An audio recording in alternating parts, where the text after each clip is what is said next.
Tulong! Ang anak kong si Angela inaapoy ng lagnat. Nanginginig din siya. Parang awa niyo na.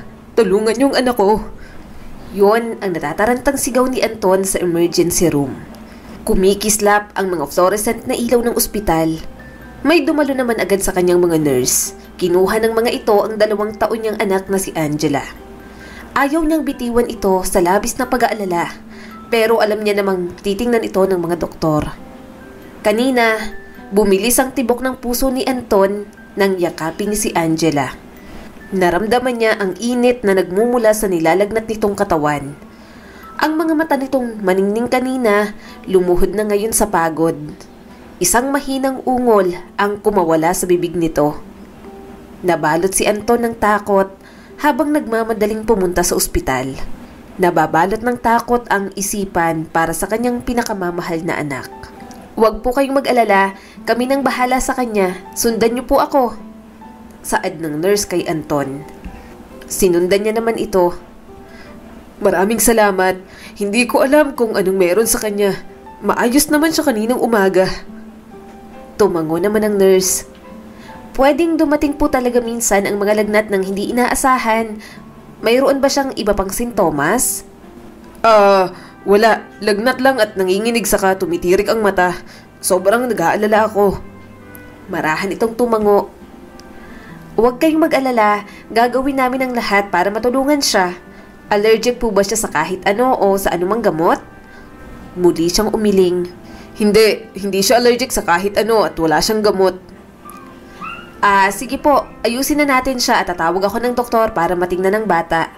Pwede mo bang sagutan ng form na to habang naghihintay kayo?" Tanong ng nurse sa kanya, sabay abot ng isang papel. Tumango naman si Anton. "Oo naman. Salamat ulit." Si Susan, ang kanyang asawa, ay nakatayo sa kanyang tabi. Puno ng mga luha ang mga mata nito. "Saan tayo kukuha ng pambayad sa ospital, Anton?" Umigting ang panga ni Anton habang pilit na hinahanap ang mga salitang magpapaginhawa sa asawa. Mahirap lamang sila at kung anong sahod niya sa trabaho, napagkakasya niya na lang din sa mag-ina niya sa pang-araw-araw. Nagbabantang dumurog sa kanyang mga pasya ang bigat ng problema. Ngunit sa mga sandaling iyon, si Angela lang ang nasa isip niya. Ang nanginginig nitong maliit na katawan kanina sa kanyang mga bisig ang nagpapaalala ng bigat ng sitwasyon. "Bahala na. Gagawa ako ng paraan." Sa wakas, lumitaw ang doktor. Mabilis nitong tiningnan ang kalagayan ni Angela. Naramdaman ni Anton kahit papaano ang pag-asa na tumagos sa kadilimang saglit na bumalot sa kanya. Hangad niyang maging maayos ang kalagayan ng anak. Mukhang may viral infection siya at pneumonia. Kakailanganin naming magsagawa ng ilang mga pagsusuri para kumpirmahin ito, ngunit sisimulan namin siya sa ilang gamot upang mapababa ang kanyang lagnat. Imporma sa kanya ng doktor. Nakahinga ng maluwag si Anton. "Salamat, Dok. Magiging okay na ba siya?" Tumango naman ito. "Magiging okay lang siya. Ipapanatili namin siya dito ng ilang araw para i-monitor." Huminga siya ng malalim. "Maraming salamat po sa tulong ninyo." Tinapik nito ang balikat ni Anton. "Trabaho namin ang mag-alaga ng aming mga pasyente. Ngayon, hayaan niyo munang magpahinga ang bata." Habang isinasagawa ang ilang test kay Angela, natagpuan ni Anton at Susan ang kanilang mga sarili sa isang maliit na silid na naghihintay. Bakas ang pagod sa kanilang mga mukha. Alam nilang pareho ang katotohanang may problema sila sa pera at nagbabadya iyon sa kanila na parang isang madilim na ulap. Lumingon si Susan kay Anton. "Hahanap tayo ng paraan, hindi ba? Pero hindi ko alam sino ang pwede nating lapitan." "Ako nang bahala. Alam kong nag-aalala ka. Si Angela na lang ang isipin mo. Ako nang mumumroblema sa bayarin dito sa ospital," saad ni Anton. Lumipas ang mga oras na parang walang hanggan. Bawat sandali ay humihina sa pangamba at pag-asa. Ilang sandali pa, sa wakas ay lumitaw ang doktor na may maliit na ngiti sa labi. Stable na ang kondisyon ni Angela ngayon. Kailangan lang i-monitor ang kondisyon niya kaya dapat muna siyang i-admit dito ng ilang araw. Imporma ng doktor sa kanila. Dumaan kay Anton ang ginhawa. Natanggal ang bigat ng kanyang mga alalahanin. Sa sandaling iyon, alam niyang mas gagawa siya ng paraan para malampasan ang anumang pagsubok na darating. Nako, paano natin babayaran ang mga bayarin sa ospital, Anton? Wala tayong sapat na pera. Tanong sa kanya ni Susan. Niyakap ni Anton ang asawa niya. Kailangan niyang panatagin ang kalooban nito. Hindi rin naman siya matatahimik nang walang ginagawang paraan para sa anak niyang si Angela. Sa maliit na bayan, kilala ng mga tao si Anton bilang isang masipag na tao na nagsusumikap sa pagiging construction worker. At kung ano-anong trabahong pinapasok nito, nagsusumikap siya para sa pamilya niya. Pero malupit ang ginawa sa kanya ng tadhana, lalo na sa kanyang anak. Nagtulak kay Anton sa bingit ng kawalan ng pag-asa, ang tumataas na mga bayarin sa ospital at ang gasto sa pagpapagamot ni Angela. Isang gabi, habang papalubog ang araw, nakita ni Anton ang kanyang sarili na nakatayo sa labas ng pinto na yari sa kahoy. Nasa tapat siya ng bahay ni Samuel, ang kilalang vigilante sa lugar nila. Nakaukit ang desperasyon sa mga linya ng pag-aalala sa mukha niya. Biglang bumukas ang pinto. "Oh, napadaan ka. Anong kailangan mo? Mukhang problemado ka, Anton." Huminga siya ng malalim. "Hindi ko na alam ang gagawin ko. Tumataas ang mga bayarin sa ospital at napakamahal ng gamot ni Angela. May sakit ang anak ko at wala akong sapat na pera para bayaran ang kanyang mga bayarin sa ospital. Baka may mapapautang ka sa akin, Samuel." Ngumisi ang lalaki at nagsindi ng sigarilyo. "Napag-isipan mo ba ng mabuti bago ka lumapit sa akin? Kilala mo kung anong takbo ng utak ko, kung gaano kahalang ang bituka ko. Magnanakaw ako. Wala pa akong diskarte ngayon. Isa pa, hindi ako nagpapautang. Palagi rin akong may pangangailangan. Kung gusto mo, sumama ka na lang sa akin." Napalunok si Anton. "Paano ba?" May ideya na naman siya. Iyon nga lang, may bahagi sa kanya ang gustong umatras. Simpleng manggagawa lang siya. Palaging nasa tuwid at marangal ang ginagawa niya. Pero ngayon, sobrang desperado na lang talaga siya. Gagawin niya ang lahat para kay Angela. Muling humithit ng sigarilyo si Samuel. "May jewelry shop doon sa di kalayuan dito. Kilalang may-ari sa sobrang pagpepresyo ng mga item nila. Tinitiktikan na namin yun ng mga kasamahan namin at marami silang mahahalagang alahas. Pag sumama ka sa pagnanakaw, may kabahagi ka. Basta ibigay na natin kay boss ang mananakaw natin. Goods na yan." "Magnanakaw? Hindi ko kaya yun, Samuel." Tumawa si Samuel at napailing. Bakit ka pumunta dito? Alam mo naman ang gawain ko. Yan lang ang tulong na kaya kong ialok sa'yo. Saka hindi talaga ako nagpapautang. Maraming nasisirang samahan dyan." Sandali siyang nag-isip. "Sigurado bang hindi tayo sasabit dyan?" Umiling naman ito. "Hindi yan. Basta malinis ang trabaho." "Bahala na. Pero isipin mo, Anton, kailangan mo ng pera para sa gamot ng anak mo." Nag-aalangan pa siya. "Hindi ko alam." Tinapik nito ang balikat ni Anton. "Ganun na lang ang isipin mo. Ipapaubaya ko sa iyo ang desisyon. Pero tumatakbang oras at gaya ng sabi mo, kailangan ni Angela ang gamot. At kapag bumalik ka rito, ibig sabihin, desidido ka na." "Sige, pag-iisipan ko." Mahina niyang sagot. Pagkatapos ng pag-uusap na iyon, tulala lang siya sa loob ng silid ni Angela sa ospital. Maliit pa ang anak niya. Wala rin silang makain ng asawa niya. Pagkatapos ng pag-uusap na iyon, tulala siya sa loob ng silid ni Angela sa ospital. Maliit pa ang kanyang anak. Wala rin silang makain ng asawa niya. Mas inuuna rin kasi nila ang pagbili ng gamot para sa bata. Kaya kinabukasan, buo na ang kanyang desisyon. Sumama siya kay Samuel. Batid niyang masama pero gagawin niya naman iyon para sa anak niya. Nakarating sila sa gilid ng bayan. Nagbigay daan sa katahimikan ng gabi ang malamlam na liwanag ng ilaw sa kalye. Sumasalamin sa mga bintana ng jewelry room ang kislap ng liwanag ng buwan. Kumikinang na parang mga bituin sa dilim ang mga mahalagang alahas sa loob. Bumilis ang tibok ng puso ni Anton nang mapagtanto niya ang bigat ng kanyang gagawin. Taglay ang tibay ng loob at mabigat na puso, sinundan ni Anton si Samuel sa isang maliit na puwang sa bakod na nakapalibot sa jewelry shop. Nagdulot ng panginginig kay Anton ang malamig na hangin ng gabi. Gumagapang sila papalapit sa mga display case na kumikinang sa mga mamahaling alahas. Sinenyasan siya ni Samuel na maghintay sa labas para tingnan kung may darating. Habang mahusay nitong pinipili ang lock, umalingaw-ngaw ang metallic click sa katahimikan ng gabi. Gamit ang maliksing paggalaw, mabilis na kinuha ni Samuel ang sari-saring mga maniningning na alahas. Habang ginagawa nila ang kanilang tahimik na pag-alis dalang mga ninakaw, nadama ni Anton ang isang alon ng pagkakasala. Ramdam niya ang bigat habang tumatakas sa kasalanang ginawa. Nakonsensya siya at natakot, ngunit alam niyang wala siyang ibang pagpipilian. Pasensya na, Angela. Gagawin ko ang lahat para mapabuti ka. Mahinang bulong niya na lang sa hangin. Nakangiting tinapik ni Samuel ang kanyang balikat. Nagawa mo, Anton. Magaling. Tinamaan agad siya ng konsensya. Wala naman akong ibang choice. Huwag kang mag-alala. Wala namang ibang makakaalam. At ngayon, may pera ka ng pambayad sa gamot ni Angela. Tingnan mo, baka labis pa nga yan.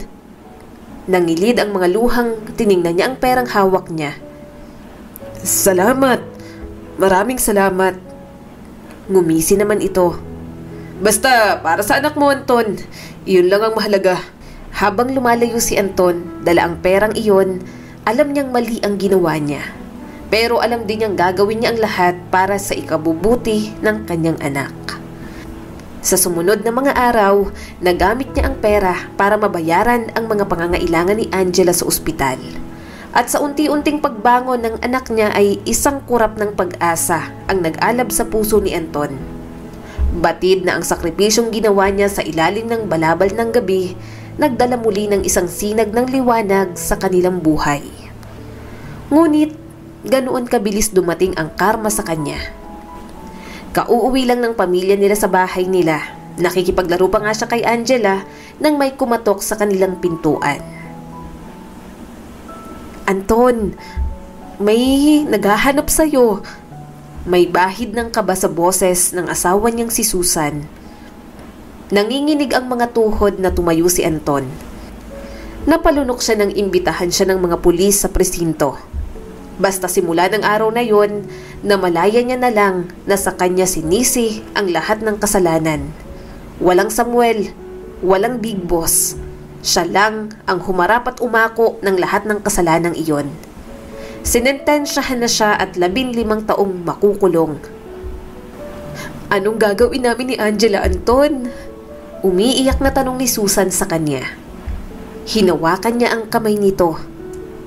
Magpakatatag ka. Kailangan ka ng anak natin. Huwag na huwag mo siyang pababayaan. Nangingislap sa luha ang mga mata ni Anton. Saglit niyang binuhat ang anak niyang si Angela. Mahigpit niyang niyakap ang bata. Parang nadudurog ang puso niya. Mawawala siya habang lumalaki ito. Nang mga oras na iyon pa lamang nanghihinayang na siya. Matagal siyang makukulong. Ililipat pa siya ng selda malayo sa lugar nila. Maiintindihan niya kung hindi siya madalas mabibisita ng kanyang mag-ina. Wala na siyang ibang magagawa kundi ihanda na lang ang sarili niya sa mga posibleng mangyari. Tatay! Saad ng 2 taong gulang niyang anak. Mahal na mahal ka ni tatay, anak. Nanginginig na hinaplos ni Anton ang buhok ni Angela habang walang awat ang pagtulo ng mga luha. Naramdaman ni Anton ang bigat ng kanyang pagkakamali sa loob ng kulungan. Malayo siya sa kanyang pinakamamahal na asawa at anak. Ang bawat sandaling lumilipas na siya ay nasa selda, nagsisilbing isang malupit na paalala ng buhay na nawala sa kanya.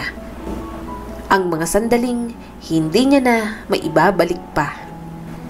Namimiss niya na ang malambot na haplos na kamay ng kanyang asawa. Ang tawa ni Angela na umaalingaw-ngaw sa kanilang tahanan.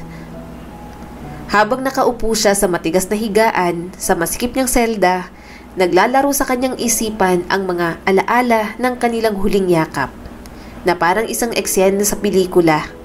Bawat frame may nakaukit na pagmamahal at panghihinayang.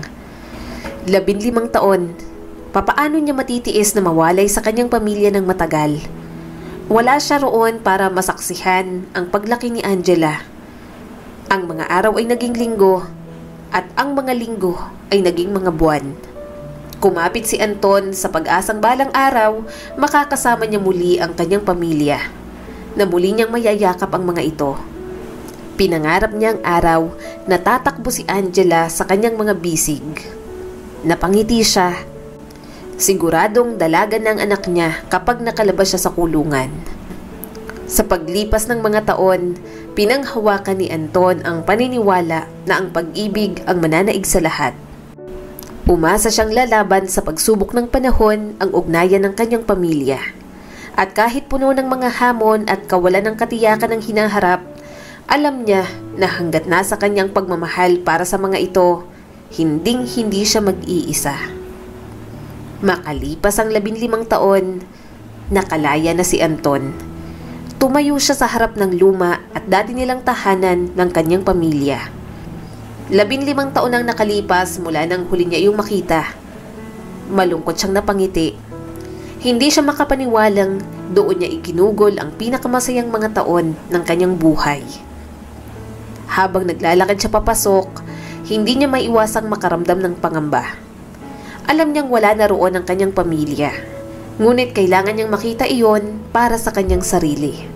Kailangan niyang makita ang lugar kung saan siya naging asawa at ama. Ngunit sa pagpasok ni Anton sa loob, isang nakakatakot na katahimikan ang sumalubong sa kanya.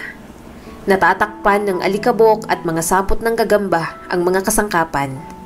Hubad na rin ang mga dingding ng mga larawan. Maliwanag na walang nakatira roon sa mahabang panahon. Isa rin naman iyon sa mga inasahan niya habang siya ay nasa kulungan. Matagal ang panahong ginugol niya roon. Ilang taon niya ring hindi nakita ang kanyang mag-ina. Nadurog ang puso ni Anton nang mapagtanto niyang nagkatotoo na ang pinakamatindi niyang takot. Wala na ang kanyang asawa at anak na babae. Hindi na matatawag na tahanan ng bahay na iyon at hindi niya maiwasang magtaka kung nasaan ang mga ito, kung ano na ang nangyari sa kanyang mag-ina. Napagpasyahan niyang pumunta sa bahay ng kanyang kapitbahay. Titingnan niya kung mayroon itong anumang impormasyon. Habang kumakatok siya sa pinto, nananalangin siyang magkaroon ng mga ito ng ilang sagot para sa kanya. Bumukas ang pinto at sinalubong si Anton ng kanyang matandang kapitbahay na si Aling Belen. Bakas ang gulat nang makita siya nito. Gayunpaman, mabilis na napalitan ng simpatya ang ekspresyon nito nang makita ang kalagayan niya. "Anton, ikaw na ba yan?" Tanong ni Aling Belen, puno ng pag-aalala ang boses nito. "Opo, ako po ito," sagot niya habang pinipigilan ng mga luha. "Paumanhin, Anton, nabalitaan ko ang nangyari. Hindi ako makapaniwala sa wakas na kalabas ka na," sabi pa nito. Inilagay ang isang nakakaaliw na kamay sa kanyang balikat. Tumango si Anton. Hindi mahanap ang mga salita upang ipahayag ang kanyang damdamin. Alam naman ng lahat sa kanila ang ginawa niya. Batid din ng mga ito na para sa anak niyang si Angela, kaya niya nagawa iyon. "Nasaan po sina Susan at Angela?" Kinakabahan niyang tanong sa matanda. "Natatakot akong sabihin sa'yo. Nag-asawang muli ang asawa mong si Susan at lumayo na kasama ang anak niyong si Angela. Umalis sila 4 na taon pagkatapos mong ipadala sa bilangguan." Nadurog ang puso ni Anton. Noon pa man, umaasa siyang hihintayin siya ng kanyang pamilya. Ngunit ngayon niya napagtantong isa lamang iyong hangal na mithiin. Hindi maghihintay ng ganoon katagal ang mga ito. "Saan po sila pumunta? Alam niyo po ba?" Nanginginig na tanong ni Anton. Sa pagkakaalam ko, lumipat sila sa isang maliit na bayan, ilang oras ang layo mula rito. Napangasawa niya yung anak ng dating mayor. Maibibigay ko sa iyo yung address kung gusto mo. Sagot ni Aling Belen, puno ng simpatya ang mga mata. Nilamon agad siya ng insekuridad. Hindi naman sila kasal ni Susan. Nagdesisyon lang silang magsama noon at ituring ang bawat isa bilang mag-asawa. Dahil nabuntis niya ito, para kay Angela, pinag-aralan nilang mahalin ang isa't isa. Gayunpaman, batid niyang hindi naman ganoon katibay iyon. Huminga ng malalim si Aling Belen. Alam kong may karapatan kang magalit sa asawa mo, pero sana intindihin mo si Susan. 15 taon kang nawala. Mahirap din ang pinagdaanan niya noong mga panahong nasa kulungan ka. Mahina ang loob ng asawa mo. Muntik pa siyang magpakamatay at maiwang mag-isa ang anak ninyong si Angela. Kung hindi niya nakilala si Albert, baka wala ng asawa mo ngayon. Hindi niya alam kung ano ang dapat maramdaman. Pero may guilt na nananahan sa kanyang dibdib. May awang sumusugat sa kanyang puso. Hindi lang naman siya ang naghirap. Alam niyang hirap na hirap din si Susan. Nagpasalamat si Anton kay Aling Belen bago umalis. Nang mga oras na yon, nasa kanya ang pakiramdam ng pagkawala at pag-iisa. Hindi siya makapaniwalang nakamove on na si Susan at nagsimula na ng bagong buhay na wala siya. Pero alam niyang wala siyang dapat sisihin kundi ang sarili niya. Gayunpaman, gusto niya pa ring makita ang mga ito. Nais niyang malaman kung ano na ang kalagayan ng kanyang mag-ina. At kahit wala sa buhay niya si Susan, bilang babaeng minahal niya rin naman, gusto niyang maging maayos silang dalawa. Kailangan niyang makausap ito at makisama para sa anak nilang si Angela. Para sa kanya, ang naiwang anak na lamang ang mahalaga. Habang nasa biyahe patungo sa kabilang bayan, hindi niya maiwasang magtaka kung ano ang bagong buhay ng mga ito. Umaasa siyang masaya ang mag-ina. Hangad niyang mapatawad siya ng mga ito sa mga taong hindi niya ito nakasama.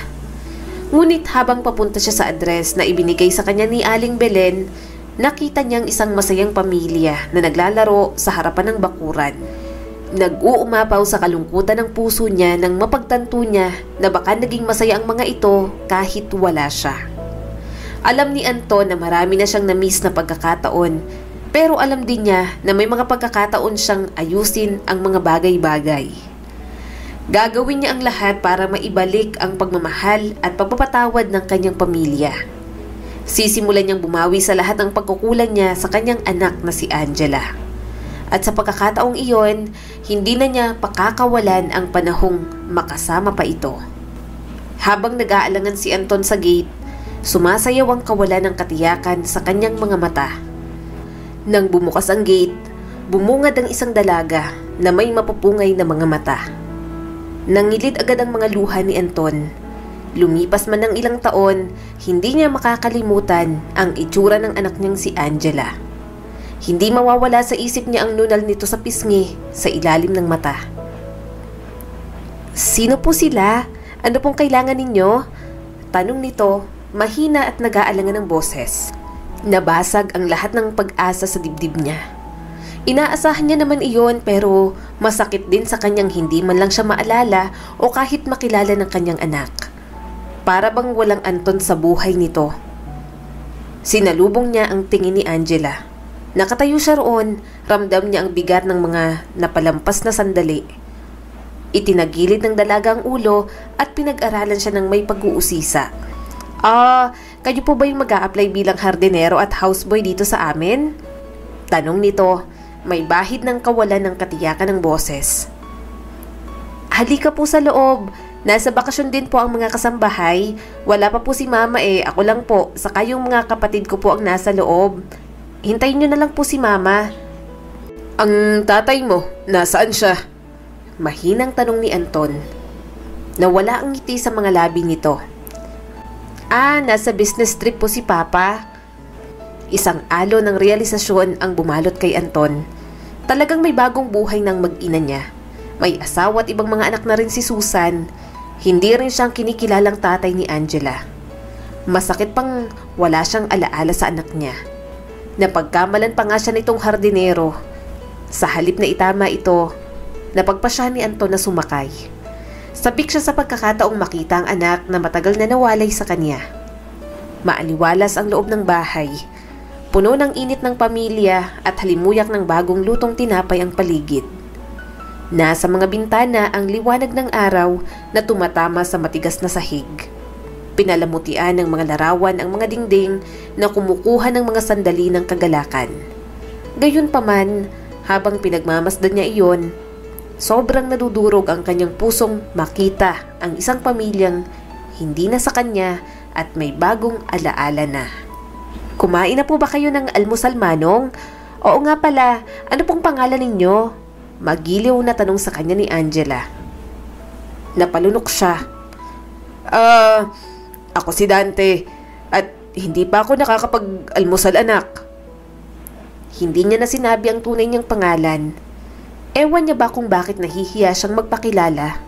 Sa nakita niyang buhay na tinatamasa ngayon ng anak niya, alam niyang makulong man siya o hindi niya maiibigay iyon sa dalaga. Kahit masakit, para bang tama lang na lumaki ito nang wala siya. Lumingon sa kanyang muli ang dalaga. May asawa't anak na po ba kayo, Mang Dante? Meron, kaso iniwan na nila ako. Pero gusto ko pa rin silang makita. Mahinang sagot niya rito. Nakita niyang dalawang bata. Marahil mga anak iyon ni Susan sa bago nitong asawa.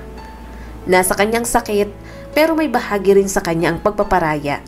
Na pagkatapos ng lahat, kabutihan pa rin ng mag-ina niya ang hinahangad niya. Habang nakaupo sila sa mesa sa kusina, nagpakilala ang dalaga bilang Angela. Sumakit ang puso ni Anton sa tunog ng pangalan ng kanyang anak. Siya naman kasi ang nagbigay ng pangalan kay Angela. Isang pangalang pinili niya ng may pagmamahal. Maraming taon na ang nakakalipas. Gayunpaman, naging malinaw na hindi naaalala ni Angela si Anton na minsang yumakap dito, kumanta rito upang makatulog at nagpatuyo ng mga luha nito noong sanggol pa lamang. Nadurog ang puso ni Anton nang mapagtanto niyang isa siyang estranghero sa paningin ng kanyang anak. Isang multo sa nakaraan na matagal nang kinalimutan. Sa kabila ng kirot sa kanyang puso, pinahahalagahan ni Anton ang mga panandaliang sandali na kasama niya si Angela. Makaraan ng ilang minuto, kinuha nito ang isang gitara at mukhang napitikan ng string. Napangiti si Anton. Marunong kang maggitara? Umiling naman agad si Angela. Kaunti lang po, nag-aaral lang po ako. Wala po kasi ako magawa bakasyon din naman po kaya heto. Hindi matanggal ang ngiti niya. At least, kahit papaano ay may namana naman sa kanyang anak niya. Mahilig din siyang tumugtog ng gitara noon. Masaya siya kung sa kanya matututo si Angela. Napatingin siya sa kulay pink nitong gitara. Nakita ko na hindi mo alam kung paano aayusin ang gitara mo. May problema ba? Opo. Naputulan po kasi ng string ang gitara ko. Hindi ko alam kung paano po aayusin at nag-aaral pa nga lang po akong tumugtog.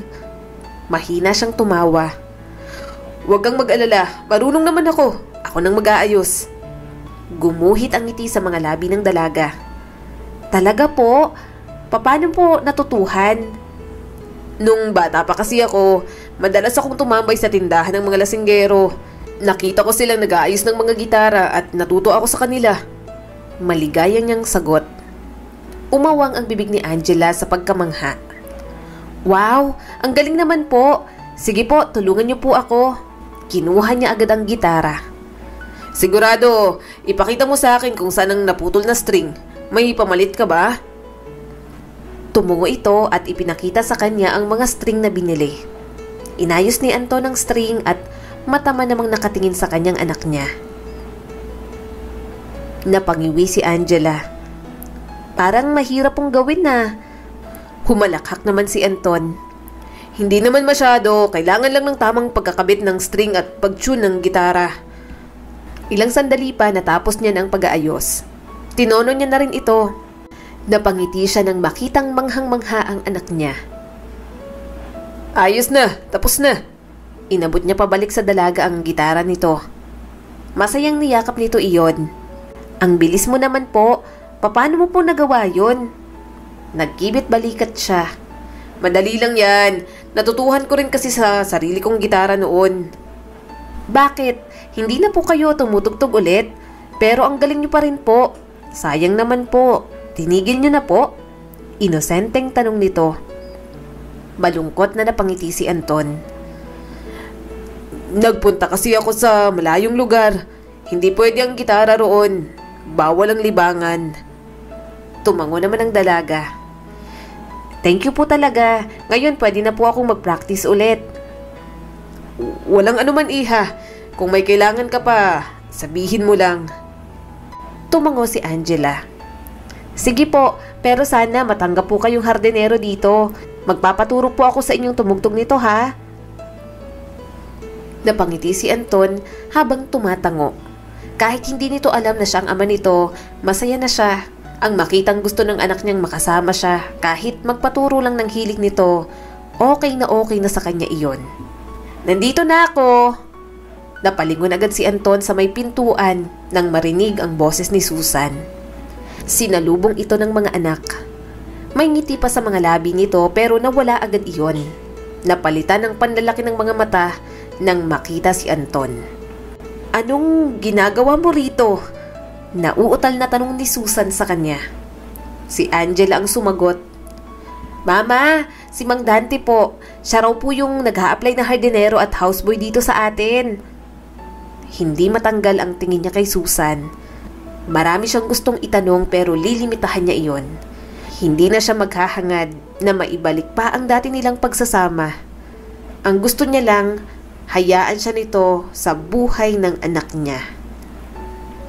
Binigay ni Susan ang mga pinamili nito kay Angela. Anak, ayusin niyo muna yan sa pantry. Kakausapin ko lang muna siya. Sumunod naman ang dalaga. Ilang sandali pa, naiwan na silang dalawa sa balkonahe. Bakas ang takot sa mukha nito, ni hindi nga ito makatingin ng diretso sa kanya. Anong balak mo? Manggugulo ka? At anong mag-a-apply? Talagang nagpakilala ka pang ibang tao sa anak ko? Saad nito sa kanya. Huminga si Anton ng malalim. Naanak ko rin, Susan. Alam kong naghirap din kayo. Hindi ako nag-expect na magkakaayos pa tayo. Na pagkatapos ng maraming taon, makakabalik pa rin ako sa'yo. Pero ang anak kong si Angela, hindi ko kayang basta na lang siyang ibabaon sa limot porke may pamilya na siyang bago. Ayoko, Susan. Napailing si Susan. Halata ang guilt sa mukha nito. Sorry kung hindi ko na rin nabanggit sa'yo. Gulong-gulo ng isip ko noon at si Albert lang ang nasa tabi ko ng mga panahong yon para alalayan kaming mag-ina. Masaya na kami. Nakakaintindi siyang tumango. Alam ko at hindi ko naman guguluhin ang pamilya mo ngayon. Matatanda na tayo. Ayoko na rin naman ng gulo. Ayoko rin makipaglaban pa sa pinagsamahan ninyo ng bago mong asawa ngayon.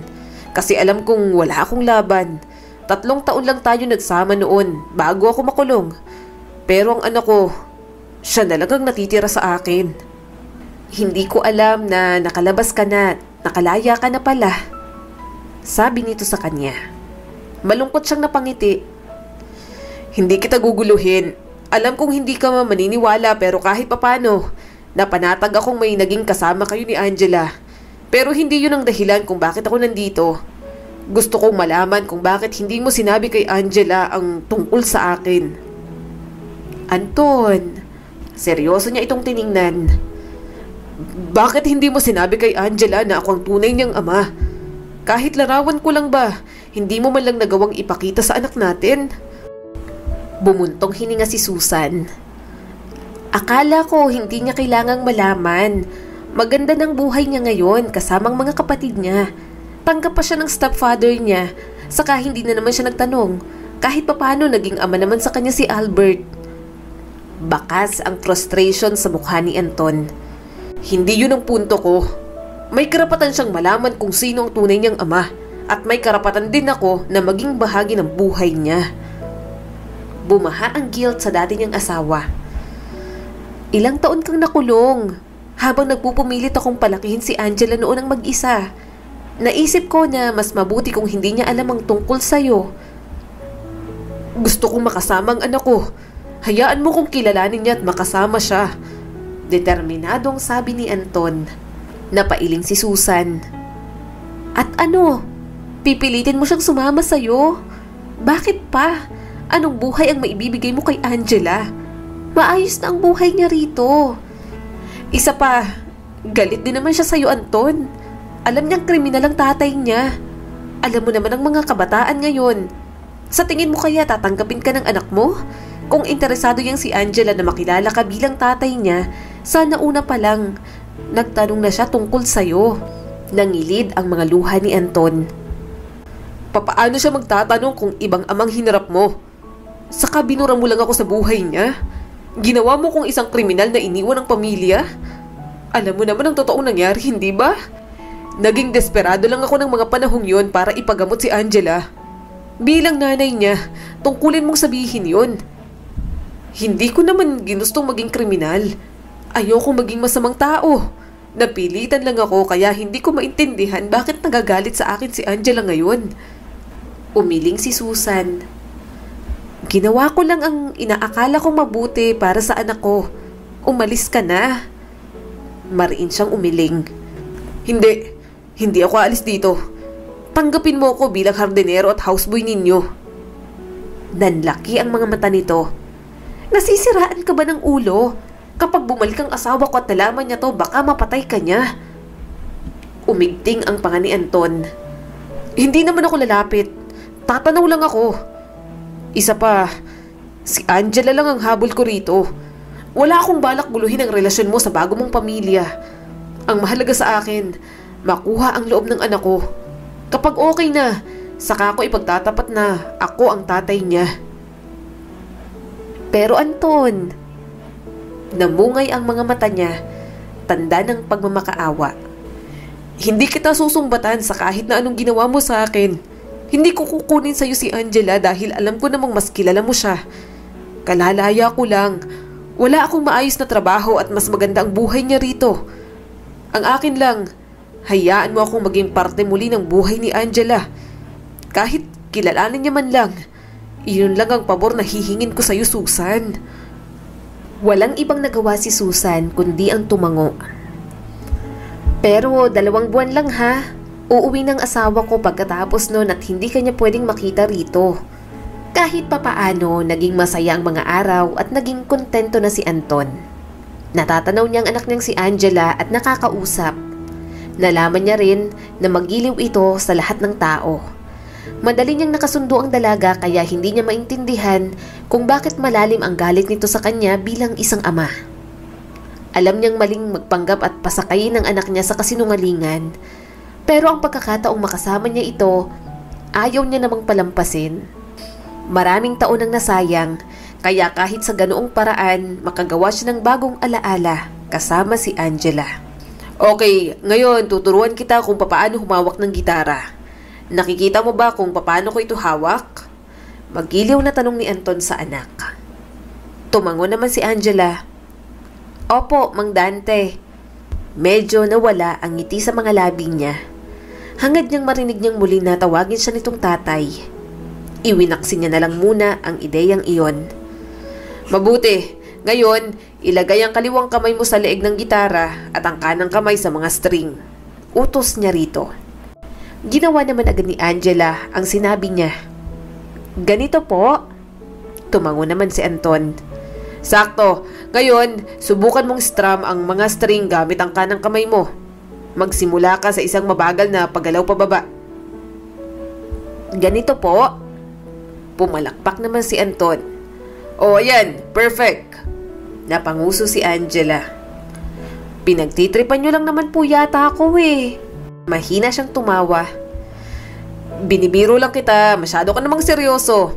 Ngayon, subukan natin ang ilang chord. Una, Magsimula tayo sa isang G chord. Ilagay mo ang unang daliri sa pangalawang fret ng ika-5 string, ang pangalawang daliri mo sa ika-3 fret ng ika-6 na string, at ang ika-3 daliri sa ika-3 fret ng unang string.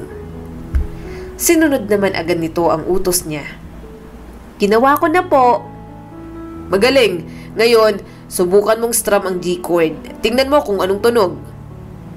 Maganda po. Bulalas ni Angela.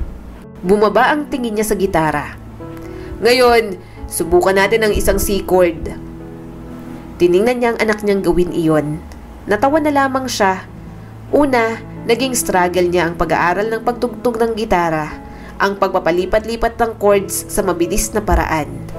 Kapag marunong na ako, sabayan mo akong tumugtog ha? Nakangiting sabi ni Angela. Napangisi naman si Anton. Oo naman, gustong-gusto ko yun. Ngayon, mag-practice ka pa at baka magkaduwit na tayo sa susunod. Hinayaan niya na munang mag-practice si Angela. Pinagmasdan niya na lang ito.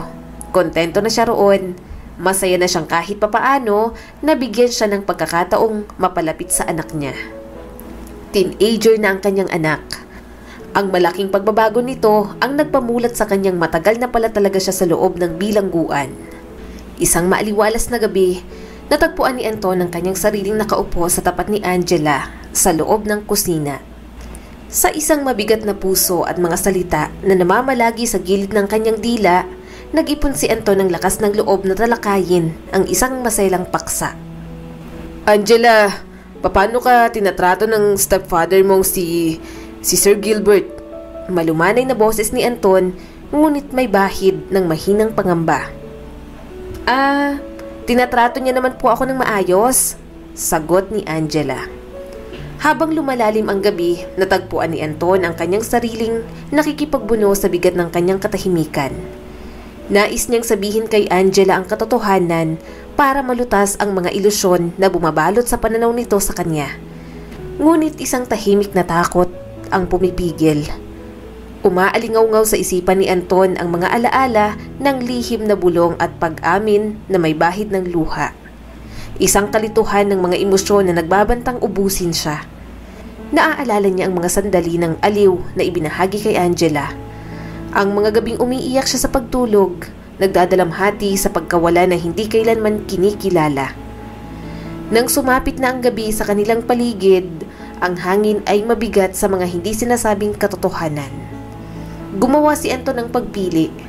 Pinili niyang protektahan si Angela sa sakit ng kanyang nakaraan upang mapanatili ang marupok na kapayapaang kanilang pinanday sa mga durog na bato ng isang sirang pangako.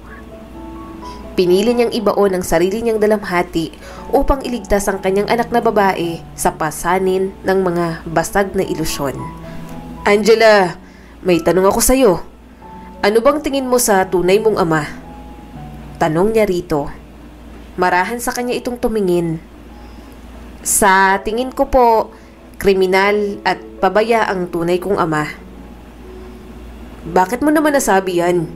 Marahang tanong ni Anton, sumusugat sa puso ang sakit.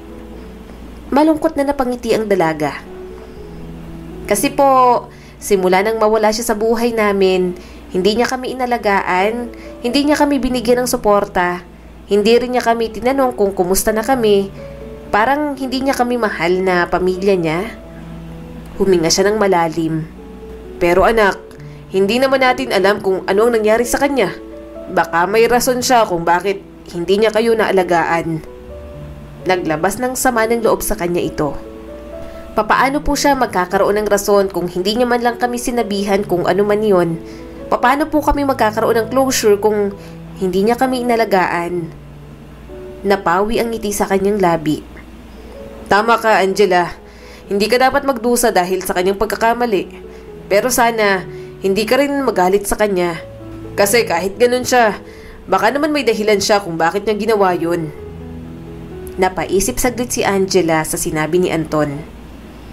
Alam ko po yun, pero hindi ko pa rin maiwasang magalit sa kanya. Ang hirap kasi tanggapin na ang tatay ko ay isang kriminal. Nilapat ni Anton ang kamay sa balikat ni Angela.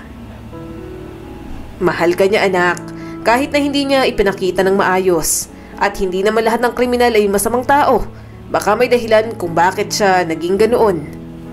Pagkatapos ng pag-uusap na yon, mas lalo niyang nalamang ayaw sa kanya ng anak niya.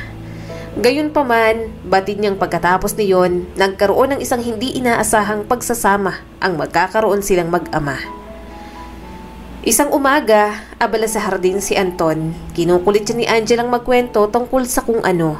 Kaya lang ayaw niyang sumagot, magsisinungaling lang naman siya, hindi niya rin naman masasabi ang totoo. Ilang sandali pa, may pumindot ng doorbell. Kumunot ang noo niya nang makita ang anak niyang tarantang-taranta. Bakit? May problema ba? Tanong niya rito. Tumango si Angela. Manliligaw ko po yung nasa labas. Nanlaki ang mga mata ni Anton. Ano? Manliligaw? Tumatanggap ka na ng manliligaw? 17 ka pa lang. Hindi niya na napigilan ang sarili. Talagang umira lang siguro ang father instinct niya sa pagiging protective sa anak. Kung maayos ang relasyon nila ni Angela bilang mag-ama, talagang hindi siya papayag na tumanggap ito ng manliligaw. Napakamot sa sentido si Angela. Ayaw ko naman po talaga, kaso sobra pong pilit niya. Harapin niyo na lang po, palayasin niyo. Hindi alam ni Anton kung matatawa siya. Naging kampante agad siya nang marinig iyon mula sa dalaga. At least, hindi siya mahihirapang bantayan ito. Katulad ng gustong mangyari ni Angela, hinarap niya na nga ang makulit nitong manliligaw. Magandang araw po. Magpapakilala lang po sana ako. Ako po si Miguel. Manliligaw po ng anak ninyo. Ngumisi si Anton. Parang gusto niyang samantalahin iyon. Akuin muna sa araw na iyon na siya ang ama ng anak niya. Naiintindihan ko ang intensyon mo pero hindi pa handa ang anak ko sa ganitong sitwasyon. Mas gusto ko na mag-focus muna siya sa kanyang pag-aaral. Istrikto niyang sabi. Tumango naman si Miguel. Naiintindihan ko po, pero umaasa po akong bigyan niyo ako ng pagkakataon na makilala pa po ako ng mas maigi. Umiling agad si Anton. Hindi ko na kailangang makilala ka pa ng mas maigi. Alam kong isang mabuting tao ka naman.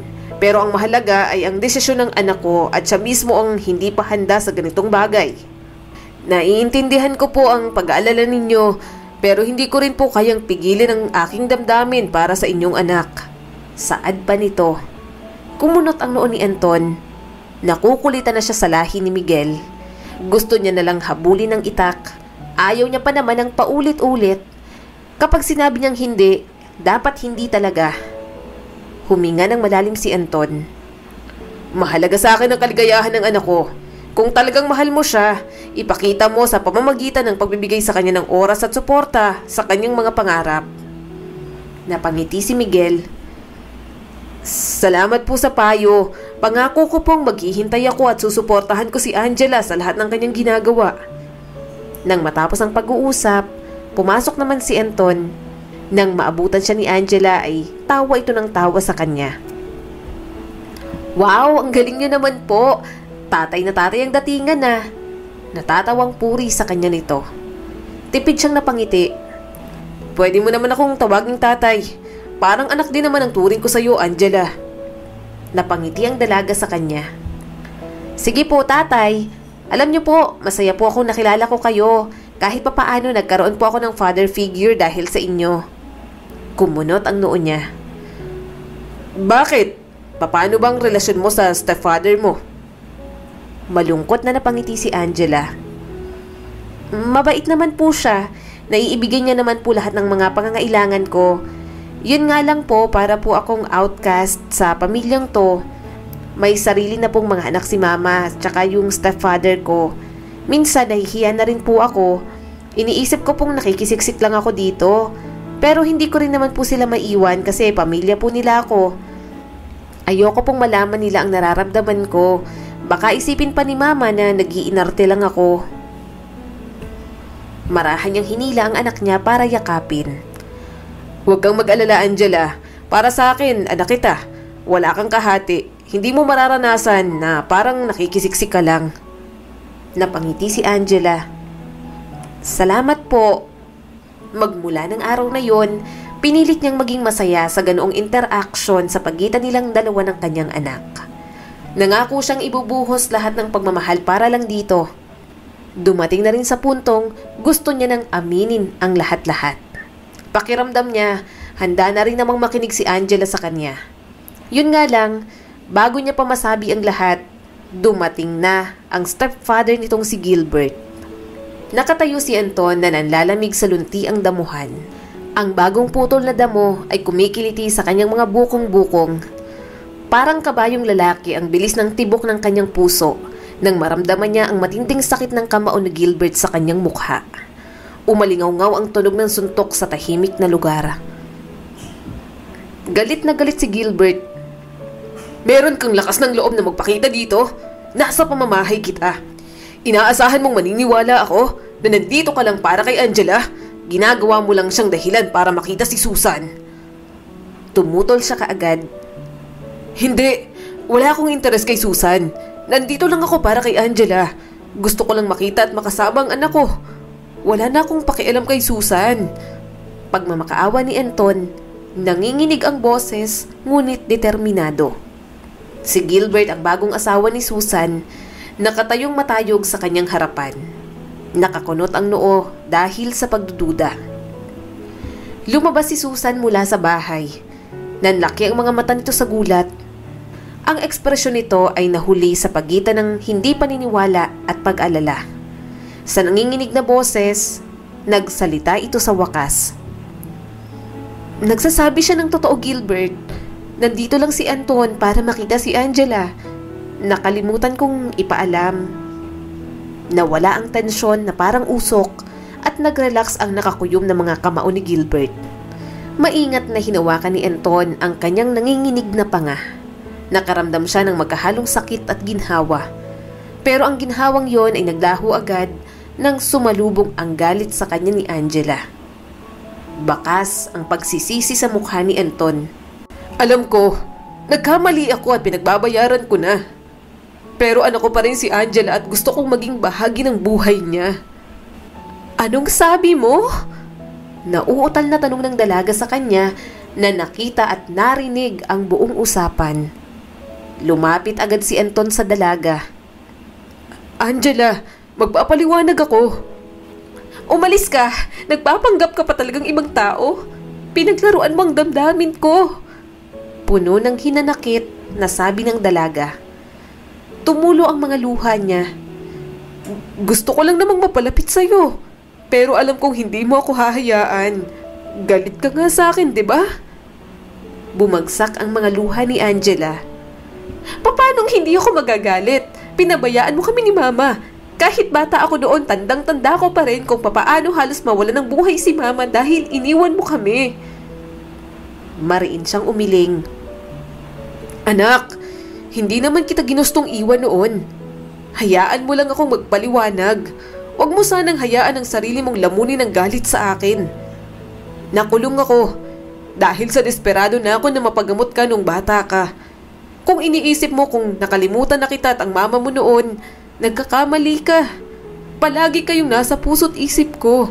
Ang mga taong lumipas na nasa kulungan ako, palaging kayong pinapangarap ko. Pero may sarili na kayong pamilya, hindi ba? Hayaan mo ako kahit sa buhay mo lang, anak. Mahal na mahal kita, Angela, bilang tatay mo. Hayaan mo akong makapasok sa buhay mo ulit. Maiparamdam ko man lang sa'yo kung gaano kita kamahal at mabawi ko lahat ng pagkukulang ko.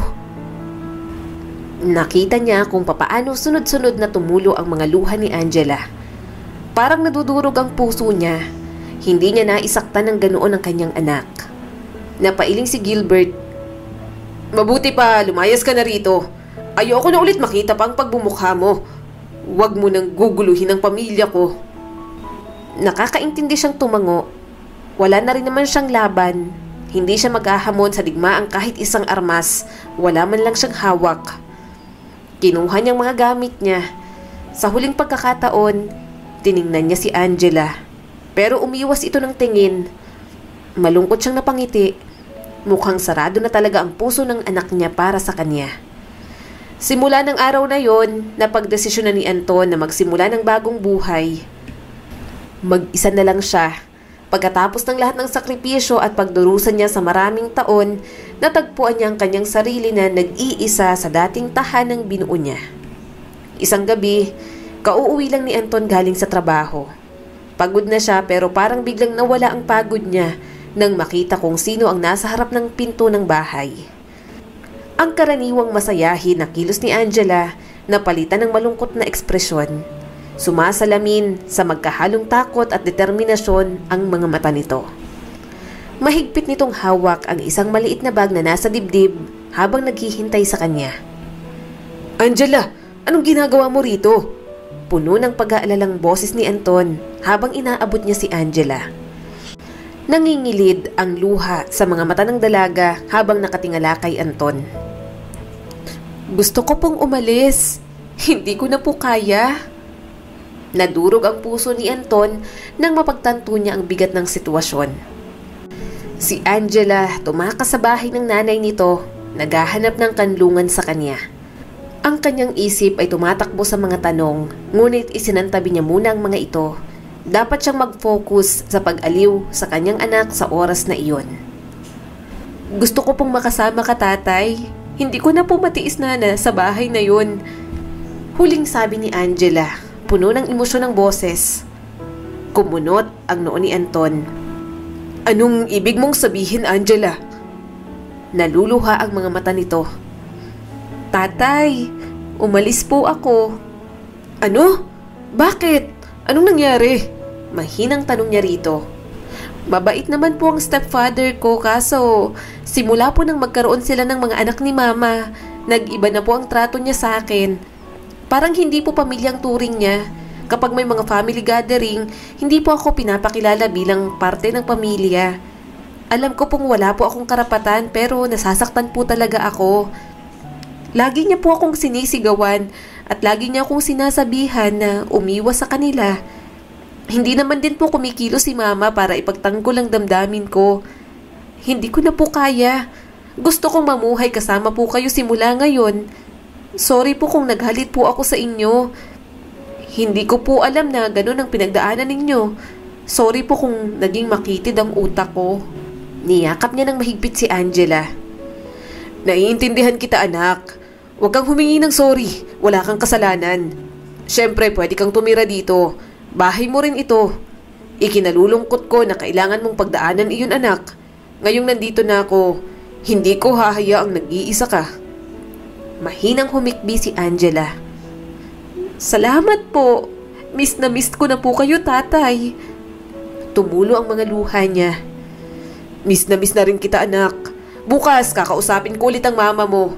Alam kong mahihirapan ka sa arrangement pero handa akong sumabay kung anong gusto ng mama mo para pareho ka naming makakasama kahit hiwalay na kami. Hinawakan ni Anton ang kamay ni Angela.